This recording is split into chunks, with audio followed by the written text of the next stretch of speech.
Fala, turma! Há 10 anos atrás, a gente via algumas manifestações nas ruas. Começaram em São Paulo e algumas faixas diziam: se a tarifa não baixar, a cidade vai parar. Aquilo que começou como um movimento localizado em São Paulo contra as tarifas de ônibus, logo se espalhou pelo Brasil todo, repercutindo ali também os movimentos de Occupy que aconteciam nos Estados Unidos, na Europa, também ali já em decorrência também de algumas outras movimentações contra estados ditatoriais e que configurou naquele momento uma insatisfação geral da população de todos os cantos do globo contra o formato de representação popular que estava posto, né? Então essa discussão foi muito presente e é um assunto que nós temos que trazer hoje aqui para a mesa, um RM Talks um tanto diferente do que vocês estão acostumados, mas porque é um assunto que sempre me instigou, porque ali é um divisor de águas não apenas no aspecto sociológico, né, de comportamento da população, de insatisfação com a classe política, mas sobretudo em relação ao impacto dos algoritmos na vida de todos nós, né? Ali começamos a perceber como as redes sociais poderiam servir para o bem, mas também para o mal. E eu trouxe essa discussão para cá justamente porque nós estamos agora também, há 10 anos depois desses movimentos, falando sobre regulação de redes sociais, né? E algo que naquele momento não era sequer uma das variadas pautas difusas que eram colocadas em discussão naqueles dias. Antes de passar e a gente começar a bater bola aqui, hoje nós estamos com a equipe de casa aqui para discutir, né? A Luciana, a Maciel, que está aqui também, né? Que todos já conhecem. Foi um dos episódios mais vistos até hoje. Me desculpa, Agnel, mas. E o Agnel que participou comigo também na nossa inauguração do PL de Fake News. E eu acho que são duas vertentes muito interessantes, né? A Luciana, que tem esse conhecimento sociológico, de psicologia mais aprofundado. O Agnel também, claro, tem esse conhecimento, mas ainda traz essa abordagem tecnológica para a gente tentar entender. Tá, a gente não vai aqui traçar uma pauta rígida ou definir aqui um propósito específico, mas é um momento de debate justamente por conta que eu senti falta. Claro que a gente ainda tem o mês todo, especialmente dia 20 de junho, que foram quando explodiu a movimentação, né? Então, talvez ali a gente ainda vai ter uma pauta na imprensa mais aprofundada, mas o que me incomodou é que até então, no final de semana passado, eu vi algumas matérias dizendo das manifestações, mas sempre colocando esse viés sociológico de que de que foi a primeira vez que a população saiu, né? Que era a frase tradicional, que era o saímos do Facebook, eles não nos representam, 99%. E sempre abordando que a partir daquele momento nós tivemos uma mudança, inclusive nas eleições, porque em 2014, na eleição presidencial, na reeleição, né, de Dilma Rousseff, já teve uma participação muito forte das redes sociais, né, ou seja, houve um investimento maior nessas plataformas durante as campanhas políticas, e aí, dali para cá, todo mundo sabe até onde que nós chegamos nessa discussão de fake news. Mas eu sinto falta da discussão a respeito do que naquele momento os algoritmos representaram. Seja, como alguns defendem, que o próprio Facebook conduziu experimentos sociais ali, de ver até onde ele poderia induzir comportamentos na plataforma, não apenas para comprar determinado produto, mas também para instigar movimentos, né, reais, movimentos presenciais. Reais, não gosto dessa expressão, porque ele também é real, obviamente, não tem essa separação. Luciana vai falar também sobre isso. Mas antes, e eu acho que é importante a gente situar, né, esse movimento, porque outro dia eu tava dando uma aula, né, e eu já vou começar dando uma expressão dizendo da idade, né? Caiu a ficha é, que muitos não sabem ou não participaram dessa movimentação. E para mim foi algo que realmente foi muito significativo, né? Foi até um certo ponto tenso, né? Porque a gente não sabia o que estava acontecendo. Eu lembro que amigos ali discutiam quem é que estava promovendo essa discussão. Eu já tinha uma análise muito das redes sociais, eu já ficava ali questionando um pouco aquilo, como que por que a gente estava, não tinha pauta, mas era movimento das redes, etc. Mas foi extremamente relevante e preocupante para todos, porque imagine só que quando você tem uma pauta definida, quando começou a movimentação em São Paulo, pelos 12 centavos de aumento da tarifa de ônibus, você negocia com os manifestantes pela retirada desse aumento, pela melhoria do transporte público, e quando você tem um movimento também que você identifica o líder. Então você sabe com quem negociar e qual é a pauta de reivindicação. Imagina a classe política num movimento em que não havia uma liderança, ninguém, não é uma coisa surreal. Você imaginar naquela época que as milhares de pessoas foram para as ruas sem que tenham sido convocadas por um líder, né? Não havia um líder, simplesmente foram. Decisão autônoma, né? Autônoma, eu acho que ponto. E isso é fantástico, mas ao mesmo tempo assustador para para a classe política, porque ela ali então ela não está preparada para isso. Ela tinha então um conhecimento de negociação com um líder. Eu vou negociar, é o líder dos caminhoneiros, é o líder sindical, e ali não tinha ninguém. E é até interessante você falar, porque dentro da psicologia social, os políticos eles demoraram tanto para entender o que é realmente o corpo de uma multidão, de que você acaba tendo uma entidade personalizada da multidão, que a psicologia social aplicada para políticos é um ramo que ele não tem 2, 3 anos de atuação. Foi depois da pandemia que alguns profissionais da política começaram a contratar psicólogos no seu corpo de assessores para poder entender e falar melhor com o público. E é uma coisa que eles demoraram o quê? Quase 10 anos, né? E o interessante, assim, também não havia uma reivindicação clara, né?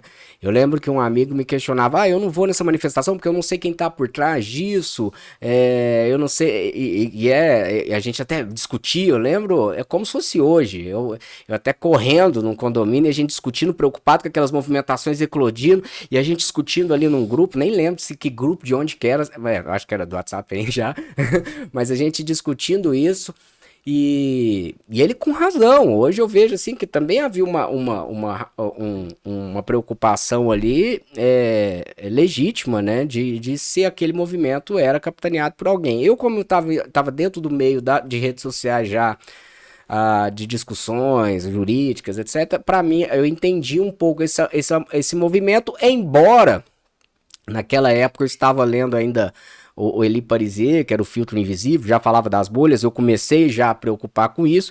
E aí eu observei um aspecto interessante, eu tô dizendo porque que eu tenho que explicar o movimento, né? Porque eu fui contar para os meus alunos outro dia na pós de Direito Empresarial da PUC, e pós já, né? Ou seja, nós estamos falando de pessoas formadas. E eu comentando, né, gente, vocês lembram, tal, né, da bala de borracha lá do policial mandou lá na manifestação de São Paulo, que depois disso eclodiu os movimentos. Pessoal, ninguém sabia nada. Então tem que explicar um pouquinho, né? Porque o pessoal mais novo.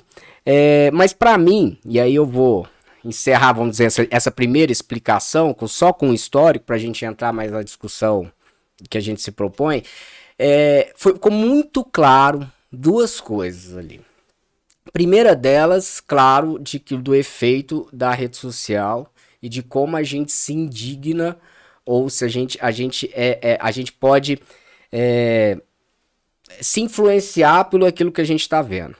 E eu acompanhava as manifestações ali de uma certa forma distante, mas quando eu, como várias outras pessoas, começaram a ver repetidamente o vídeo de um policial de forma arbitrária, atirando contra o manifestante com a bala de borracha, salvo engano, que atingiu o olho dele. E aí isso deu uma proporção à movimentação espantosa. Mesmo que não fosse uma manifestação contra a violência policial.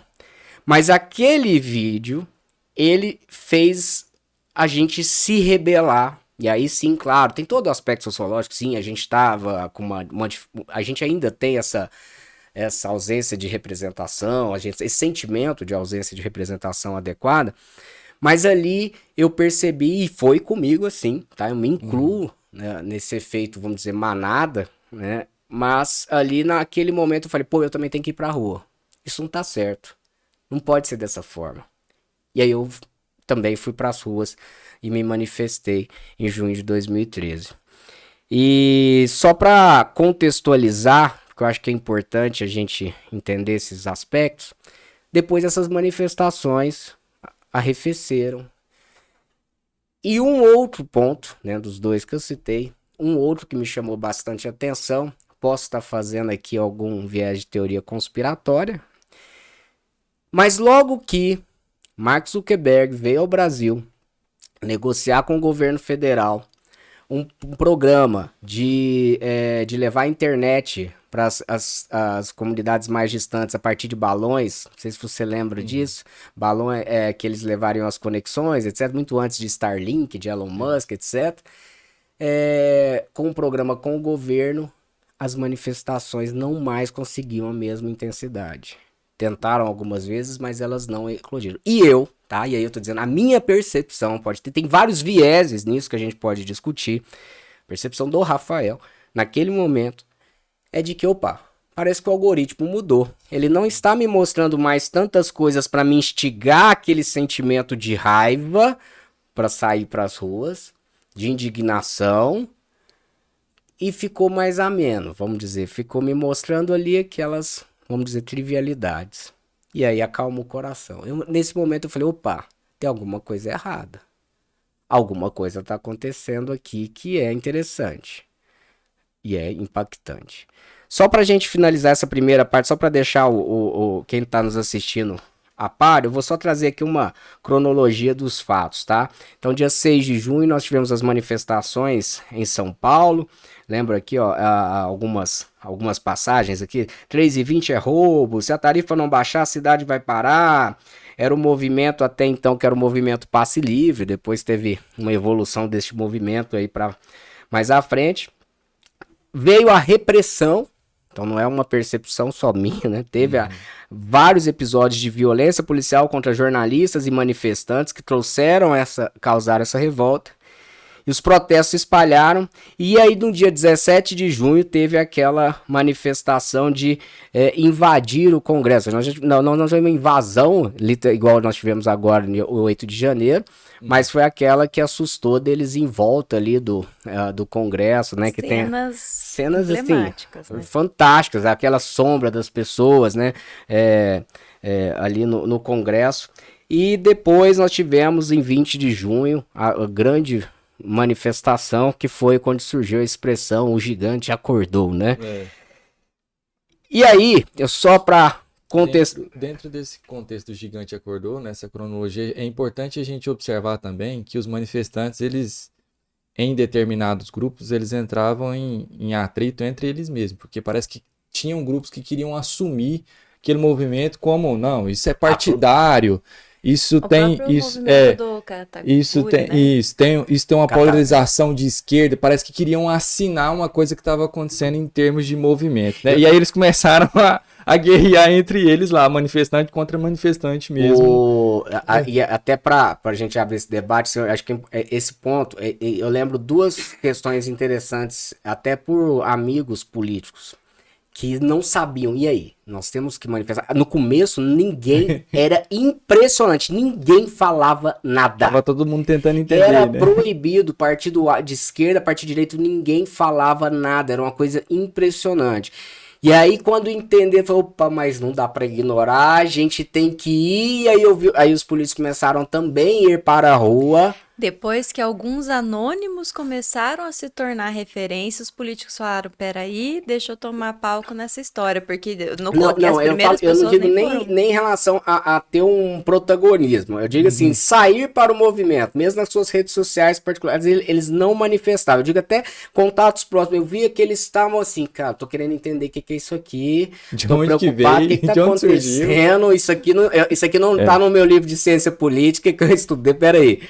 E aí só pra fechar e casar com o nosso sempre temática, que é a questão do digital, da legislação, foi nesse momento que a presidente Dilma Rousseff, também preocupada ali com essas manifestações, falou, pô, ninguém tá... Uma brincadeira da parte. Ninguém tá me xingando aqui, ninguém tá falando mal desse governo, tá falando mal de tudo. O que eu vou fazer, né? O que eu vou reivindicar? Porque tudo que eles estão pedindo aqui, a gente tem que sair, dar lugar pra alguém. Mas quem é esse alguém? Enfim. E aí falou, gente, a gente precisa ter alguma pauta para dar uma resposta para esses cidadãos, para a população, que a gente está fazendo alguma coisa. E muitos não sabem, mas foi nesse momento que falaram, olha, essa é uma movimentação que vem da internet, né? Tem uma pauta aí, presidente, né? Claro, tô deixando, caricaturizando o episódio. Tem uma pauta aí que é um tal de Marco Civil. Marco Civil da internet, direitos, deveres, os ativistas da internet adoram ele. Podia colocar essa votação. Em agosto, colocou em urgência de tramitação, trava a pauta do Congresso, começa uma série de discussões mais fortes sobre o Marco Civil, que entra em vigor. 2014, ele entra em vigor. É isso mesmo. Bom, feita essa grande introdução, né? Já deixou tanto link pra gente falar tanta coisa, né? Eu falei pra vocês se Hora que você preocuparem, me liberar aí, eu vou esse fazer é um igual assunto que você. me instiga tanto, mas é sério, assim, eu vejo esse tema, eu até me arrepio, assim, porque a Luciana sabe disso, na época, eu já estava no meio do A digital. gente já sabia que era histórico, né? Eu tinha ali, já, né, contando a idade, eu tinha 13 anos, 11 anos de atuação profissional, sendo que antes mesmo na faculdade eu já estava tratando sobre contratos eletrônicos, estudando a temática. Então, se pegar ali, eu já tinha 13 anos, no mínimo, de olhar para essa temática. Tanto é que eu sou da época do PL 84/99, que era a primeira lei, projeto de lei sobre crimes cibernéticos. Acabou de entregar que são 15 anos. Tá só piorando, né? Mas Já não dá pra disfarçar e aí mais, eu me instigar, é um assunto, e hoje é ainda um assunto que tá, que assim, que eu tô, que tá muito, que ele pesa muito pra mim, assim, por enquanto preocupado com a sociedade, por mais que eu tenha minha atuação profissional seja sempre do lado da empresa, mas isso tem a ver com a sociedade em geral, e claro, tem a ver também de como a empresa lida com esses dados. Que é hoje a discussão da regulação das Big Techs, né? Quando alguém acha que é censura e tal, eu vejo esse passado, assim, eu vejo todo esse histórico, e me assusta as pessoas não terem entendido que o poder dessas plataformas, ou estarem entendendo agora, e alguns ainda defendendo. Eu tenho que deixar vocês falarem um pouquinho, senão eu vou ficar... eu acredito que no momento em que a gente fala sobre as redes sociais, por ser tecnologia, por ser algoritmo, e aqui tem uma agenda estratégica. Isso aí a gente tem que começar por aí, né? Existe dentro de uma empresa, de um programa, de um software, uma agenda estratégica de até que ponto a mais-valia de utilização daquele produto se justifica dentro, principalmente dos concorrentes, ou da usabilidade social, né? E também do impacto social que aquela usabilidade causa. A gente precisa criar uma referência nacional.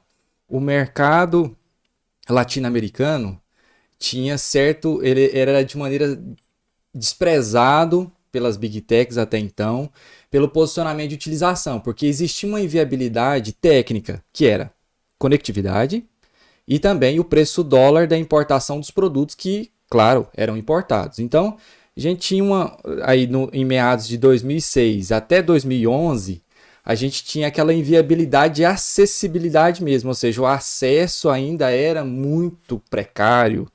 E as movimentações mundiais, elas meio que eram setorizadas para determinado espaço do mapa. Do lado de cá, ainda não há muito que se ver. E a agenda, né, estratégica dessas Big Techs ainda não tinham visto a determinada situação um comportamento latino-americano, né, de uma situação a qual, em massa, passa a se utilizar através de um movimento social e também passa a se justificar a utilização daquele meio de comunicação.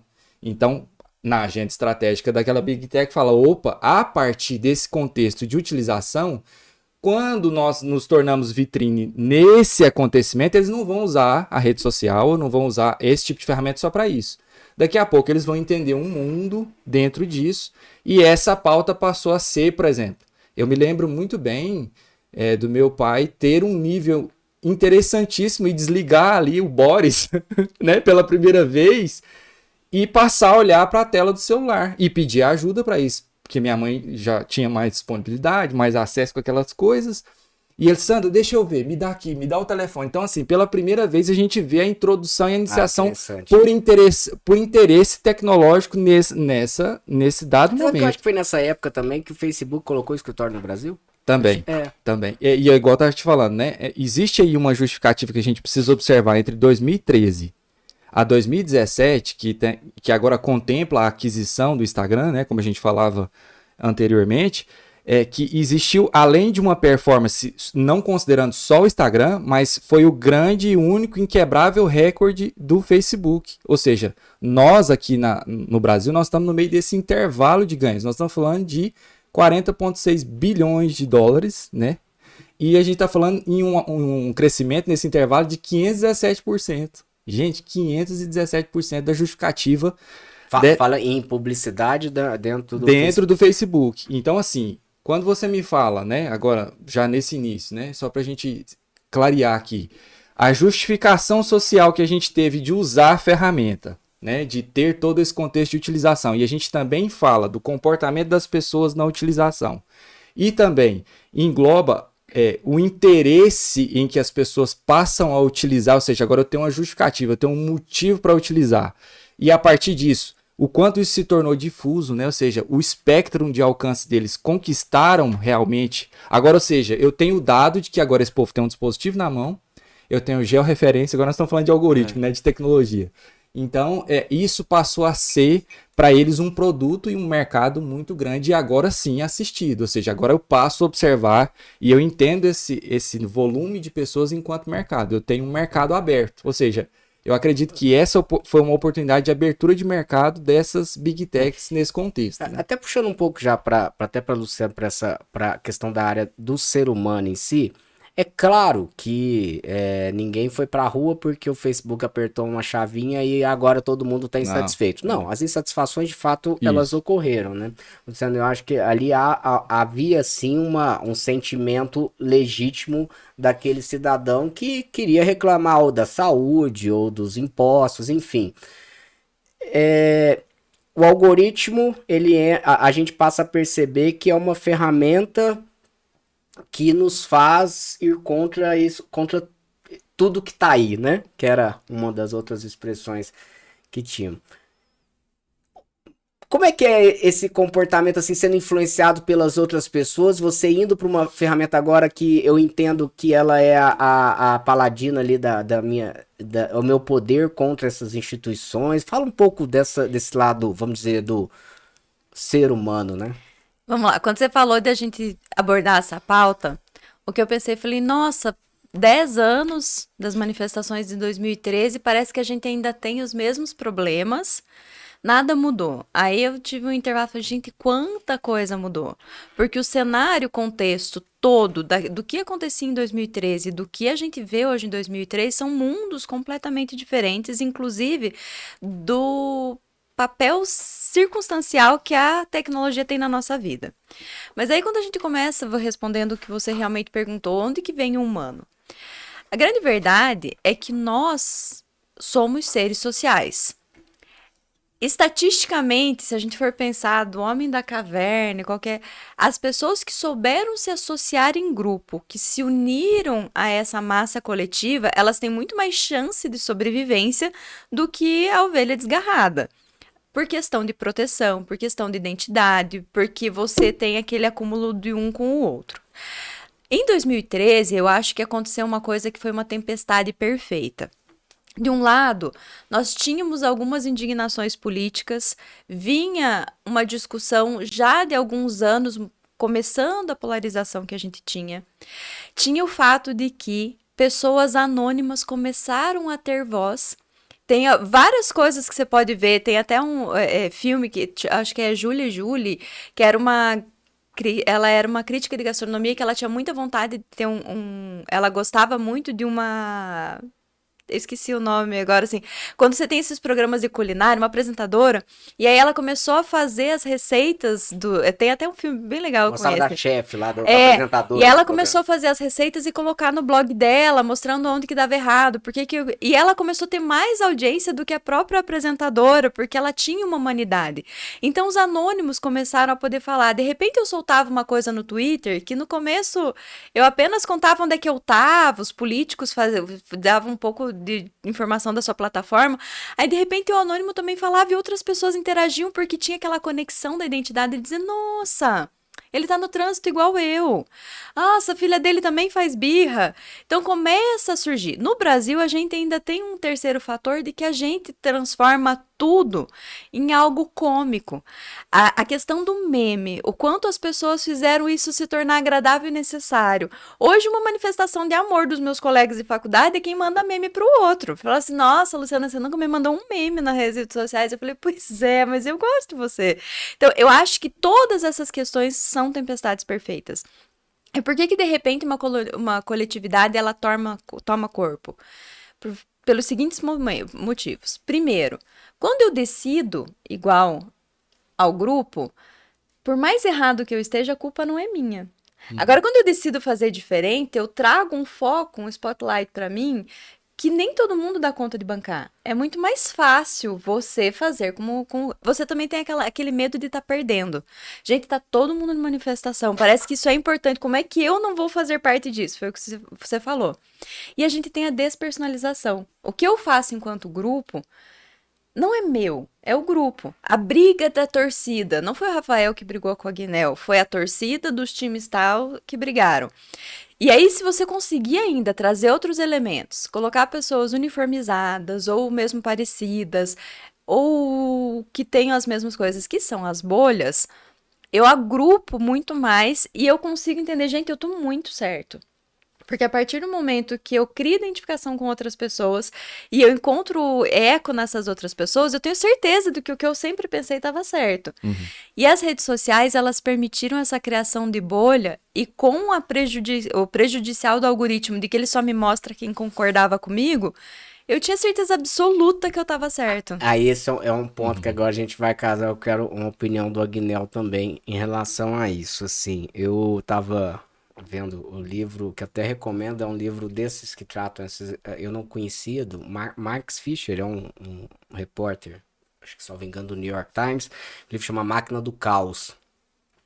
E ele, como alguns outros autores, já tem abordado esse efeito, esse impacto dos algoritmos, né? Mas aí a gente trazendo isso para o mundo de hoje, a gente já tem uma consciência, vamos dizer, um pouco mais madura de que há essas bolhas, né? Algumas pessoas, Algumas, né? sim.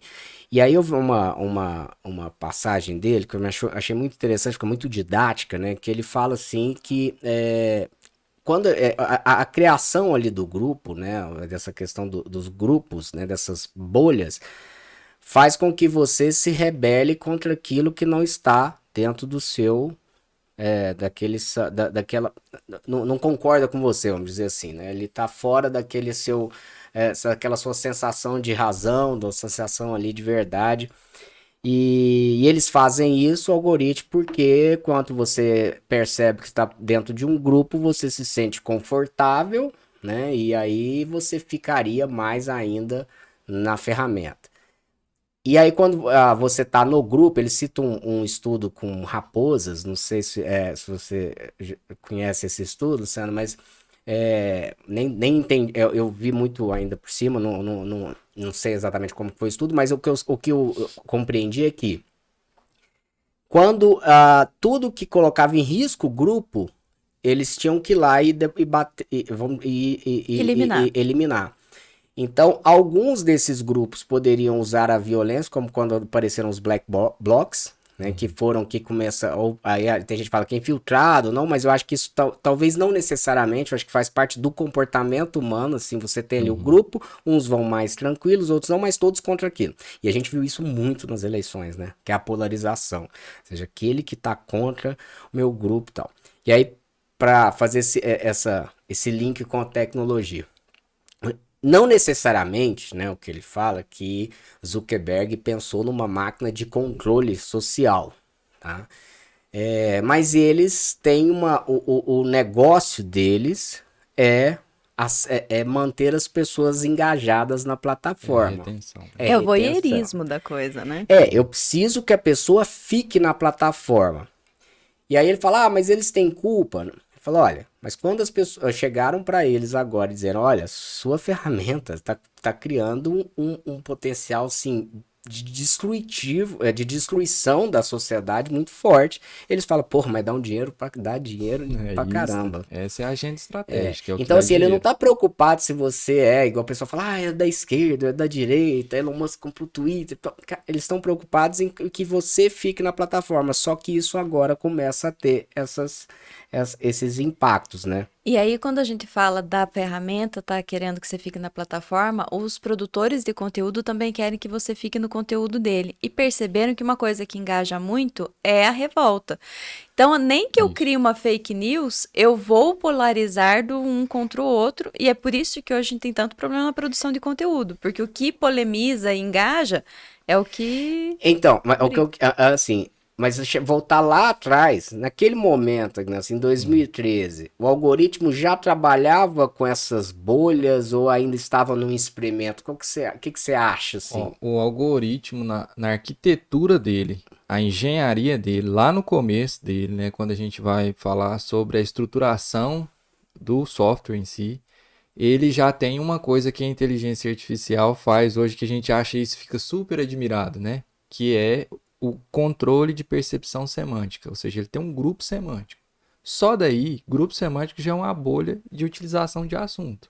Então, eu preciso criar um radar de inteligência e percepção para apresentar em um feed dinâmico, que o feed ali, aquele contexto, o grande boom, né, a grande sacada do Facebook, foi não como num blog, postar conteúdos estáticos. Eles estarão ali e é um mural fixo, ele está estático. Existe um dinamismo de incluir, excluir, editar, mas ainda era muito estático.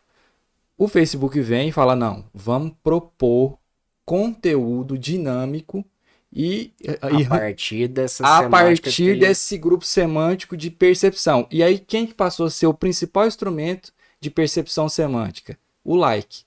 Quando alguém dava um like, aquilo contava um ponto. Opa, então ele gostou desse assunto? Ah, fulano de tal também, da mesma faculdade, falou por grupo semântico sobre esse mesmo assunto. Outro like. Ah, então vamos juntar essas pessoas. Aí até começou também a percepção de indicar perfis que conversavam sobre as mesmas coisas, ou que gostavam sobre as mesmas coisas. Que Partiu interagiam com as mesmas pessoas. Partiu daí. Então, hoje a gente precisa entender que essa grande sacada estratégica do Zuckerberg na engenharia, aquilo não... Gente, isso não foi um acidente, ele não foi uma coisa do acaso. Ah, calhou que... Aí acabou se tornando isso. Não, já existia uma agenda estratégica, porque ele sabia que se a partir do momento em que ele dominasse um grupo de pessoas que tem interesse semântico a desrespeito de um assunto, ele sabe que tem outras pessoas que gostariam de controlar aquele grupo. Controlar de que forma? Não só na forma pejorativa, mas controlar a proposta de ativos, né? Ou seja, a proposta de propaganda, de marketing para aquelas pessoas. Então, ele já tinha meio que uma noção de onde isso iria chegar. Hoje, com essa macro instrução, né, que a gente vê que essa agenda estratégica do Facebook, ela é sempre assim, na percepção de reduções, né? Eu estou contaminando todos e estou ganhando dinheiro de todos os assuntos. Uma coisa muito relevante que a Luciana colocou aqui agora. O Facebook não ganha dinheiro sozinho. Ele monetiza produtores de conteúdo. A partir de quê? A gente precisa ter pessoas que, seja de forma que ela fizer, ela precisa alimentar esse grupo semântico, ou seja, ela precisa alimentar essa bolha, porque o meu trabalho não é alimentar, meu trabalho é vender pessoas que têm interesse nesse tipo de conteúdo. Vou usar um exemplo. A gente tá cansado de ver os reviews, ou seja, aquela coisa que o cara compra, importa ali de uma empresa chinesa e ele vai e testa e diz, funciona, não funciona. Uma das referências nacionais a respeito desse tipo de comportamento, né, de produtor de conteúdo, ele abriu a carteira dele para mostrar, né, aí num curso da Hotmart, ele também convidando outras pessoas para aprender a fazer aquilo, ele abriu a carteira dele, em 6 meses ele monetizou só no Facebook R$750 mil. R$750 mil em 6 meses. Nós estamos falando de muito dinheiro, ou seja, o Facebook também investe muito em quem produz conteúdo. Agora, como que eu faço uma curadoria? Até que ponto eu tenho noção do que realmente até então é verdade? Ou seja, ele precisa ter realmente o controle e a disseminação de conteúdo, custe o que custar, que é isso que nos preocupa. A partir de que ponto, né? Eu acho que é esse o ponto. Ao CQC, né? Custe o que custar, eu preciso manter uma pessoa engajada em determinado assunto.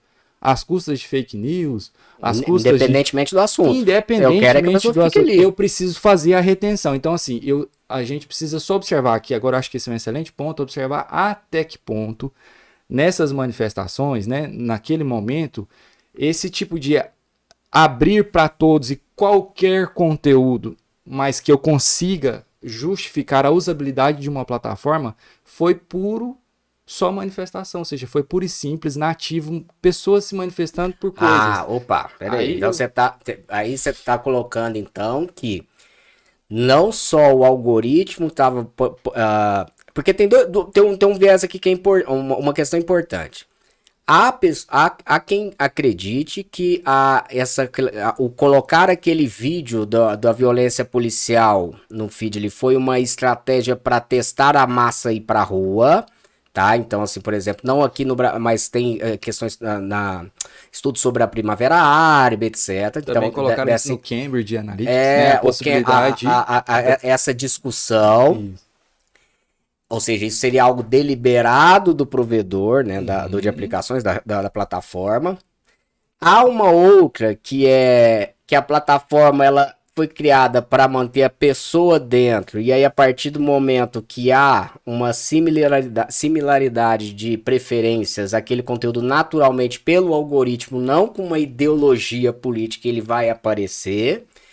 E agora você está colocando uma outra questão aqui, é que pessoas que entenderam esse viés há muito tempo da grande maioria, monetizavam esse conteúdo para tentar impactar. Mas será? Porque não tinha um líder ali específico? Esse é um outro ponto, ou seja, a gente já está falando de alguém que utilizou a ferramenta para influenciar, enquanto eu estava discutindo uma questão da ferramenta fazer isso deliberadamente, e outro dizendo que não, a ferramenta fez isso, mas não pensando que estava fazendo. E eu acho que são todas essas vertentes combinadas, porque uma coisa só toma a proporção que as redes sociais têm hoje na nossa vida se ela for impactada nos mais diferentes vieses. Quando a gente vai estudar viés de uma forma em geral, tudo que você acaba querendo fazer e que você acha assim, nossa, isso é da minha opinião, se você estratificar, você vai descobrir que você foi influenciado pelo meio. Então, eu acho que a gente consegue entender que a plataforma queria engajar pessoas para estar lá dentro, os produtores de conteúdo queriam pessoas vendo o que eles tinham, as pessoas estavam indignadas e tudo isso virou um caldeirão que é o que a gente vive hoje. E eu não descarto, não, essa parte da própria plataforma tá falando assim, vamos testar até onde que a gente pode ir. Né? Outra pergunta eu acho que essa para mim é um ponto relevante. Outra pergunta interessantíssima dentro desse contexto é o seguinte, quem nunca? Vamos lá, no quem nunca? Você postou uma foto ou determinada situação e às vezes tem um perfil com alguma característica profissional e essa pessoa, ao postar essa foto, tem um engajamento que a gente vai dizer esse engajamento gratuito, né? Aquele engajamento orgânico, né? Quem nunca recebeu uma proposta dessas plataformas que dizem o seguinte, cara, no que se diz orgânico, você bombou, foi ótimo. Olha aqui os relatórios do que é orgânico. Mas se você investir só mais R$10 por dia, você não está entendendo o que vai acontecer. Ou seja, ele já vem com um dado muito relevante que é, você já fez várias postagens, mas parece que nenhuma tinha potencial. Mas essa agora tem muito potencial. E é determinado assunto, no orgânico mesmo, é muito forte o alcance de pessoas. Então, essas pessoas recebiam a proposta de melhorar e de crescer ainda mais o alcance que a voz dele teve a desrespeito daquela opinião. Então, assim, existiu também uma percepção, e está nos relatórios de ganho da empresa, né, uma percepção de acontecimento em que as pessoas passavam a monetizar suas opiniões. E a partir disso, há também o esforço da plataforma de fazer entrega daquele conteúdo ao máximo de pessoas. E um ponto que é importante essa questão da bolha é que quando eu vejo um conteúdo que eu gosto e eu faço o like, acabou. Você vai continuar recebendo esse conteúdo. E aí cria essa percepção aí que a gente levou à polarização, que é achar que só tem pessoas de determinado partido, e aí fica indignado que o resultado da eleição de A ou B, não tô dizendo só dessa última, mas todas foram assim. Porque, nossa, eu vejo todo mundo da minha comunidade vota pro fulano de tal. E não é possível que o outro ganhou. Aí do outro lado é a mesma coisa. Não, mas aqui só votam pro fulano. Como é que o outro ganhou? E as pessoas não entendem, né? Como que essa tecnologia funciona de fato e acham que tudo é verdade. E a gente começa a entrar nesse viés dessa bolha com efeitos da sociedade, que aí é o que o Max Fischer fala, da violência.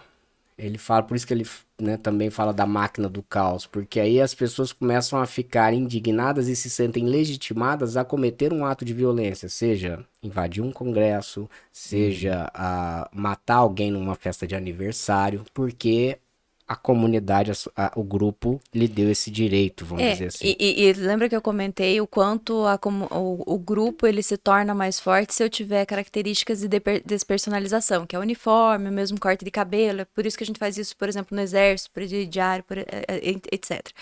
Agora, se você for pensar que é uma coisa mais despersonalizadora do que a rede social, eu tô do lado de cá de uma tela, ninguém tá me vendo. A hora que eu tô falando ali, eu não tô me expondo, eu não tô vendo para quem eu tô falando. Não existe uma relação imediata com ninguém.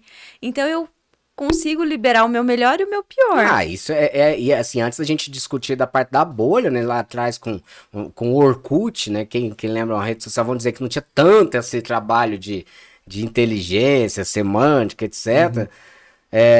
Eu lembro que eu discutia muito, era essa questão, o fato das pessoas terem coragem de dizer na internet o que não tinham coragem de dizer pessoalmente, porque achavam que ali ficariam impunes, né? E era sempre a discussão que me colocavam, né? Realmente a pessoa pode ser punida pelo que ela posta ou não na internet, etc.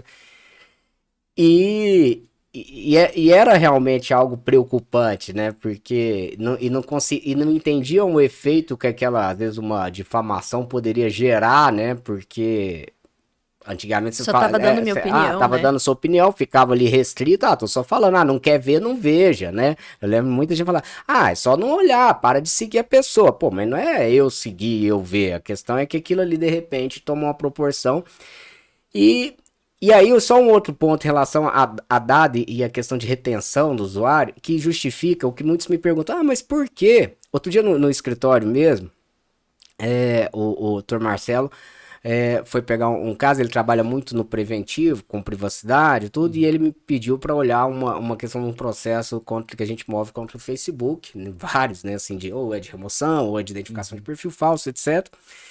E aí ele foi lendo e ele me mandou uma mensagem, nossa, por que eles brigam tanto para não fornecer esse dado ou para não apagar determinado conteúdo, igual o Google com a indexação? E eu falei assim, não faz sentido, vai pagar multa. Eu falei, faz todo sentido. Faz todo sentido. Porque ainda que eu já tive caso, por exemplo, lá de menor, né, que eu falava, gente, não é possível que não vai remover esse conteúdo. E eles insistindo até no STJ, justamente porque ainda que o conteúdo não seja ali, vamos dizer, puritano, né, ou adequado, etc., ele é um conteúdo e que vai trazer mais uma semântica, mais um dado para alguém que porventura clique nesse link, né? Ou seja, até o ódio, né? E aí a gente vai chegar nesse histórico de fake news, o ódio ele atrai mais, né? Um Muito mais, comentário. ele engaja muito Não, mais. eu até quero, pra quem souber, eu queria até deixar isso no ar, porque eu lembro quando na minha pós em mídias digitais, a gente trouxe um case para estudar, que era uma plataforma estilo Reclame Aqui, mas era para elogio aqui, nem lembro o nome dela. Alguém souber, assim, qual que é o nome, puder trazer pra gente aqui, se ela vingou ou não, porque até... Uai, você não sabe nem lembrar, a gente já tem a resposta que não vingou. Às vezes eu tô numa bolha de só pessoas raivosas, né? E as pessoas bondosas estão no... Mas vamos pegar assim, olha, você tá andando no trânsito. Se você vir motoristas bem comportados e tudo mais, você não vai parar. Mas se tiver um acidente, todo mundo para. E não é por atenção, para não atropelar ninguém, é para ver o que aconteceu. Nós somos motivados a procurar o perigo, porque é isso que nos mantém vivo. Então eu sempre vou olhar o que é pior com muito mais relevo do que o que é bom. O que é bom a gente se acostuma, o que é ruim a gente se engaja. Então, é o instinto de autodefesa, então sempre eu Sim, ver... de preservação. De preservação. Eu tenho uma polêmica aqui. Eu adoro polêmica, vamos lá. Quando você deixou no ar, tipo assim, se ele quiser falar, porque é complicado esse assunto. Agora, vamos falar nas redes sociais de um momento em que uma coisa é a monetização, né? Já puxando aqui de volta um pouquinho. Tava usando esse tempo para poder lembrar direitinho. Uma coisa é a gente falar que tem pessoas monetizando determinado conteúdo. Aí, estamos falando de pessoas, né? Normais, comuns. Mas e a rede social? Será que ela tem alguma pauta? Será que ela tem alguma definição, algum interesse? A gente observa agora que as atitudes de ESG, né, de compliance deles e aquelas reuniões estratégicas sobre assuntos, né, como por exemplo, violência contra a mulher, também um assunto que ficou bem interessante, eu acho que bem pontuado, que seria até um ponto em que a gente precisa observar que as Big Techs tiveram um posicionamento interessante, que foi, a partir do momento em que eles começaram a observar agora no Covid, a venda de produtos que não faziam resultado e que não realmente estava sendo aberto aquela promessa, né? Porque existe uma promessa de marketing a desrespeito do Covid em determinado medicamento, alguma coisa, e eles foram meio que cortando e segregando esses veículos de espalhar, e aí até fizeram proibições de produtos que eram relacionados ao Covid para não ter como fazer monetização. Justamente para não gerar isso que nós estamos falando agora, né? Mentira virando verdade, viu, gente? Então, essa ideia a gente precisa entender. Será que essas Big Techs, né, essas empresas, elas têm controle de determinado conteúdo? Porque isso está tudo na mão deles. Será que eles Você tem dúvida? Será que eles apertam o play ou pause em determinada coisa? Claro, a gente tem certeza que sim, que eles apertam play para determinado conteúdo e pause. Agora, se determinado conteúdo não é tão puritano, que vai despertar manifestações, que vai despertar, né, não só naquela questão do movimento social em si, reivindicando determinada situação, porque desde os grupos gregários lá a gente já tinha esse interesse, né? Aí passamos, naquela época, enquanto humanidade, a adestrar pombo, porque a gente tinha interesse em enviar determinada comunicação sem precisar se deslocar. Então a gente tem realmente esse anseio, e aí a gente precisa observar que esse formato de comunicação se tornou tão popular também pela ideia e tecnologia e ponto final, ou seja, é realmente muito mais rápido, é muito mais interessante, é muito mais intuitivo. Mas aí vem de novo o entendimento. Certo, eu utilizo determinada plataforma, ela pode ou não controlar conteúdos que sejam interessantes para retenção, sim ou não? Sim, ela pode. Como que isso é feito hoje? A partir de quem?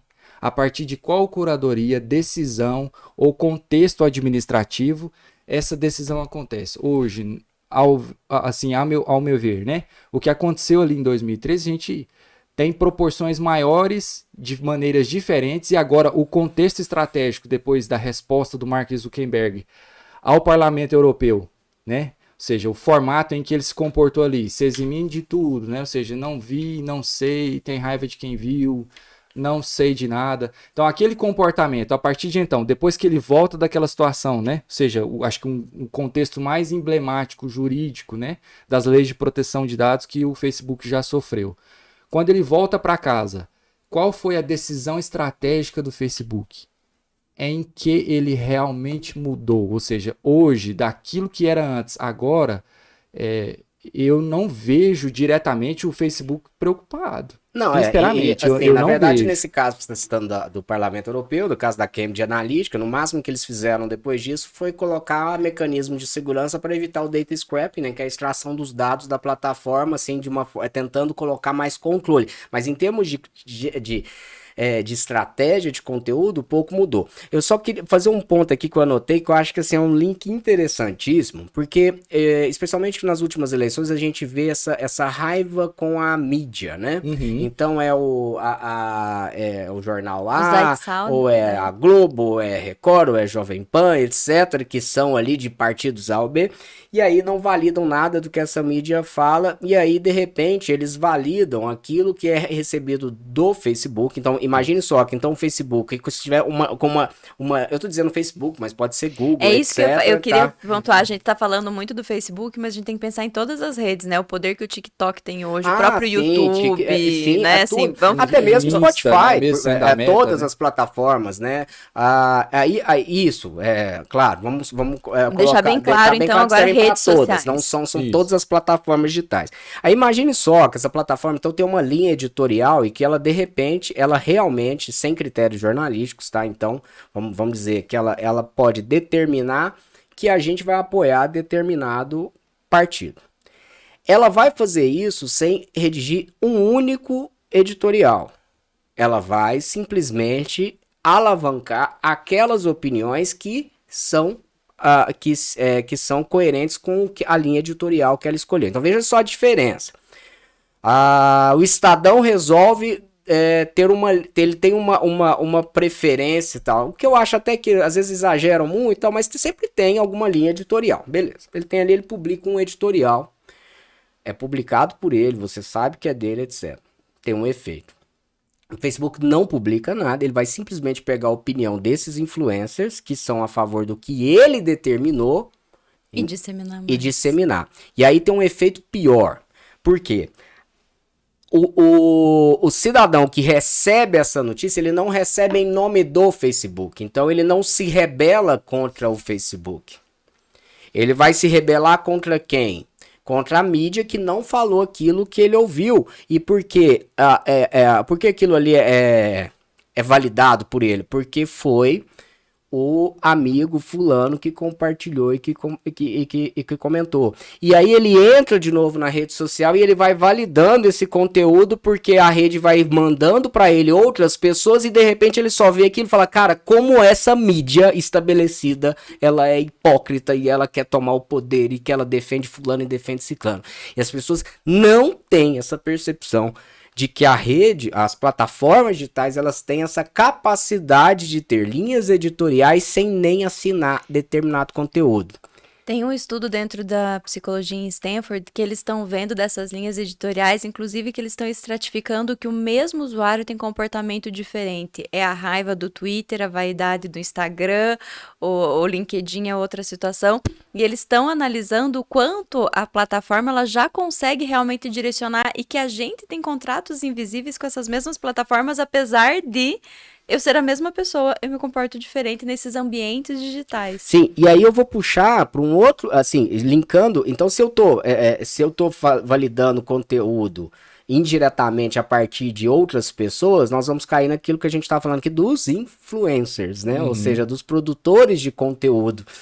E por que então será que ela não quer brigar por pagar conteúdo, etc., pagar direitos autorais? Ela tem que, gente, é o melhor negócio do mundo.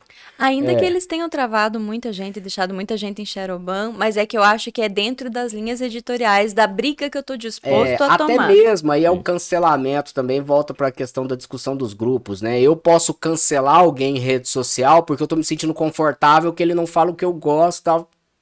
Então, assim, é muito perigoso. O que a gente está vivendo é extremamente perigoso, por isso que eu quis trazer esse debate. Mas aí a gente vai trazer, olha como que a gente está num momento, assim, perigoso mesmo. A gente fala muito de filmes, de controle das máquinas, etc. Agora a gente está indo para inteligência artificial, não é só a semântica, são vários comportamentos que eu consigo perceber. É um óculos de realidade virtual. Agora eu tenho um olhar sobre informação.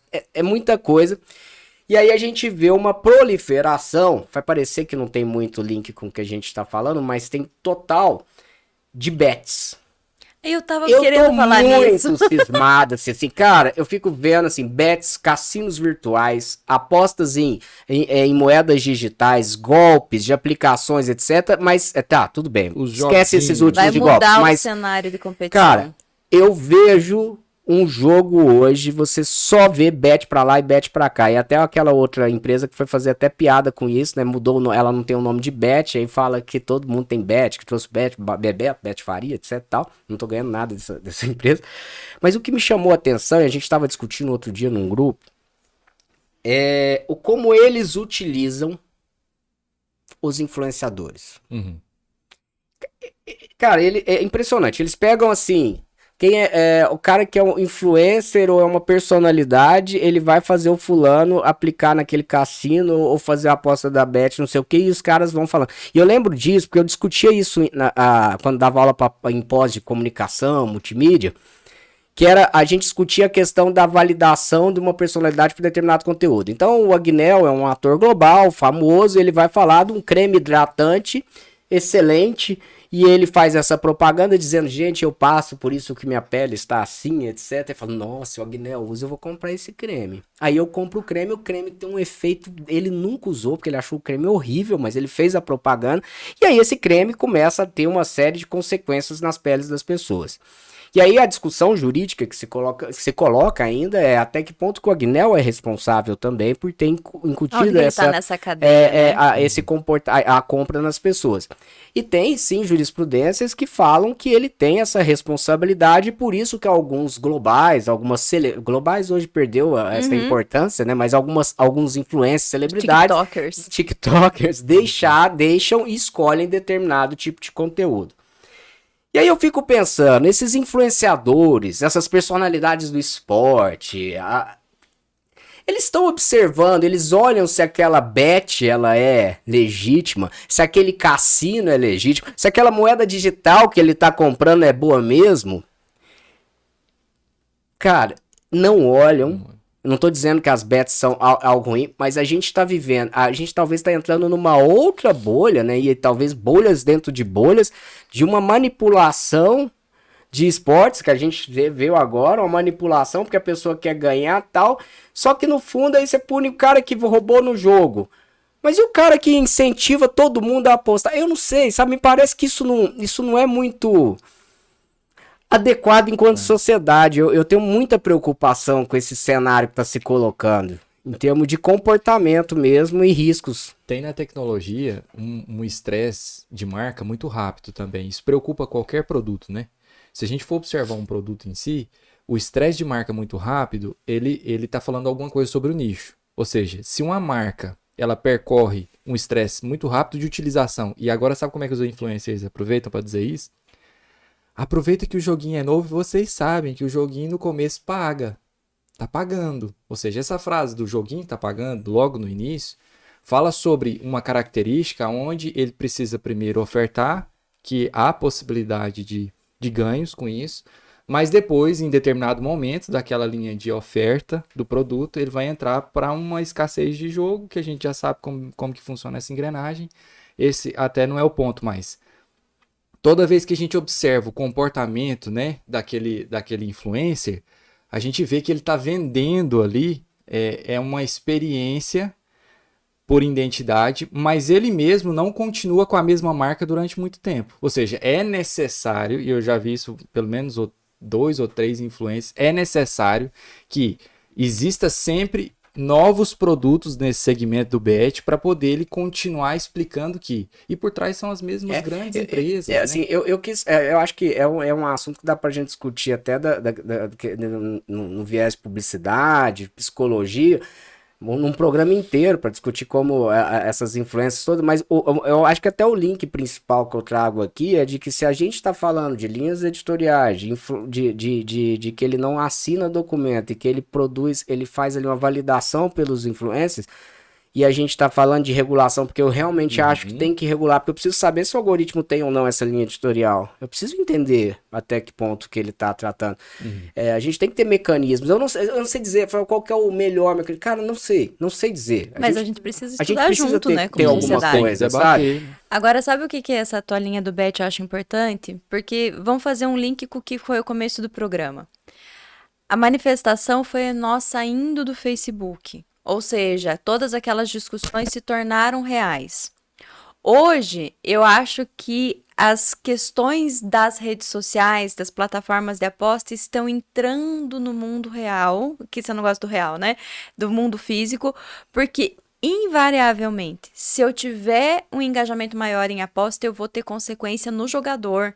Às vezes ele mesmo tá apostando para perder, porque é uma coisa que ele consegue controlar. E aí eu vou Vamos pegar essas plataformas que dão pontos para se o jogador foi bem ou não no jogo e tal. O jogador hoje de futebol, por exemplo, ele tá mais preocupado se lá no Cartola ele tem pontuação boa ou não do que na estratégia do time. De reputação, então, né? às vezes, eles vão ficar até vendo, fica parecendo um grande FIFA Soccer. Quem gosta do jogo, vai lá naquela carreira, modo carreira, que você tem lá, cada joguinho, você tem que fazer, tantos passos corretos, não levar cartão amarelo.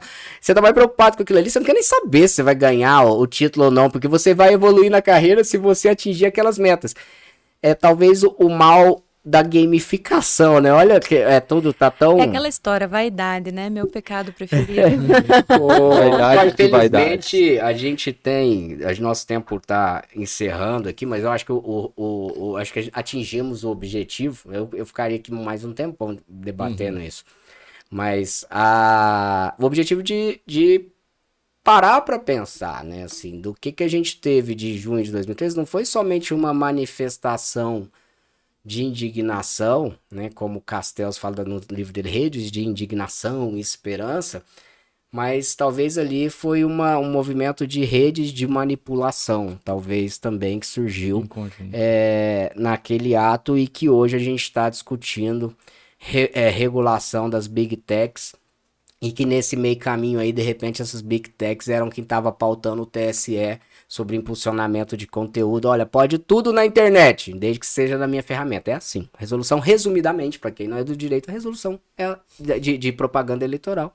A lei eleitoral, basicamente, trata dessa forma.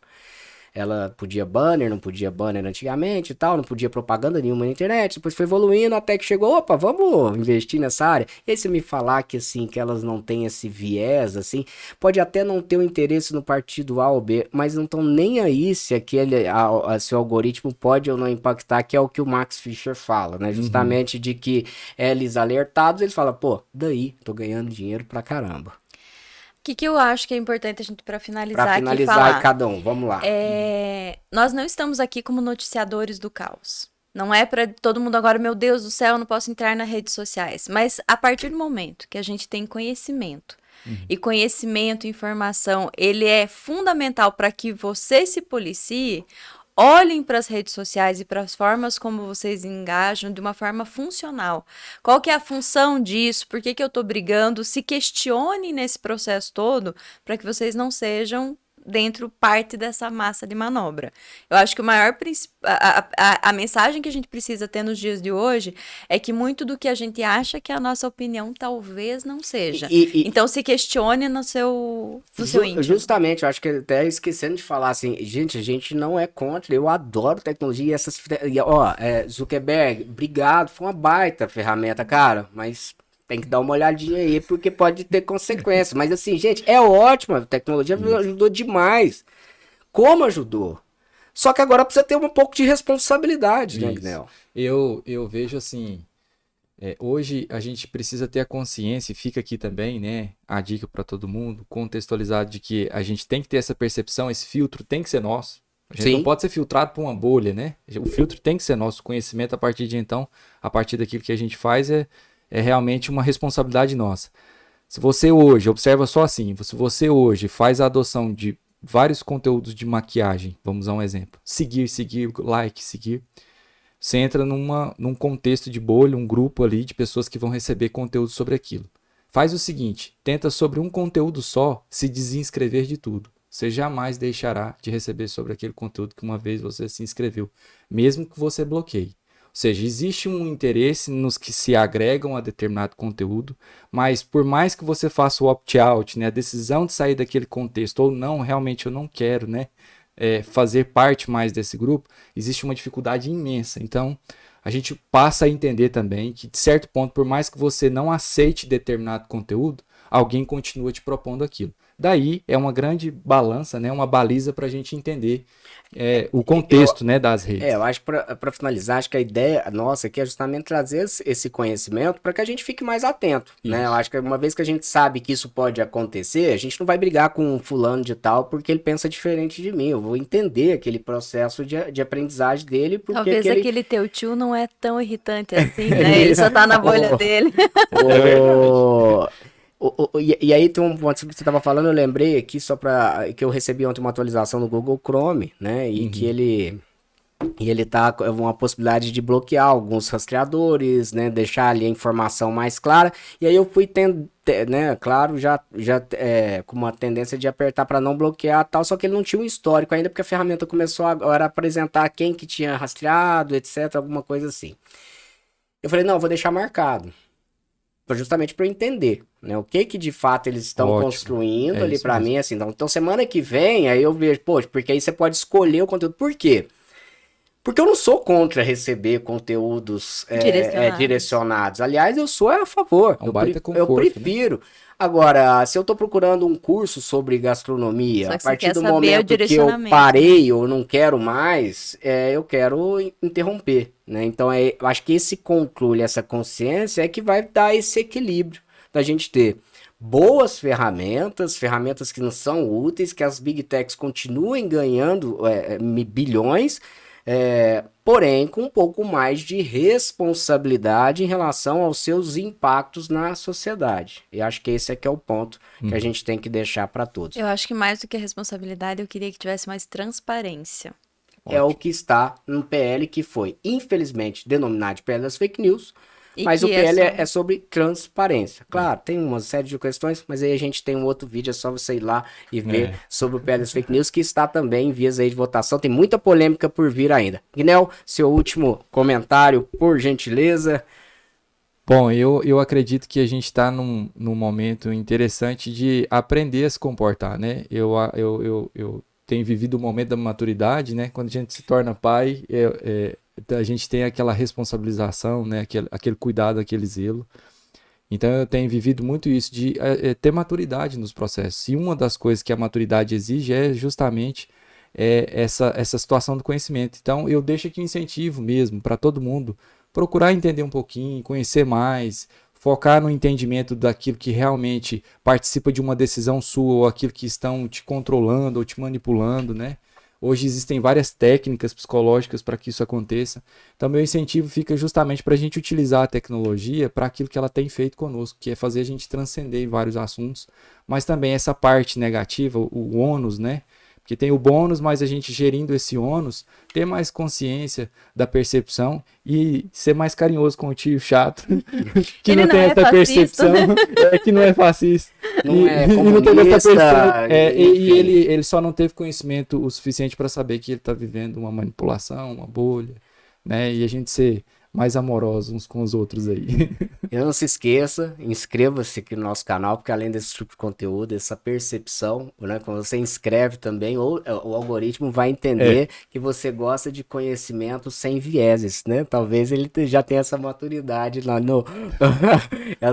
essa boa fé de indicar conteúdos semelhantes para você também e receber as notificações de novos conteúdos, sempre às sextas, às 10 horas.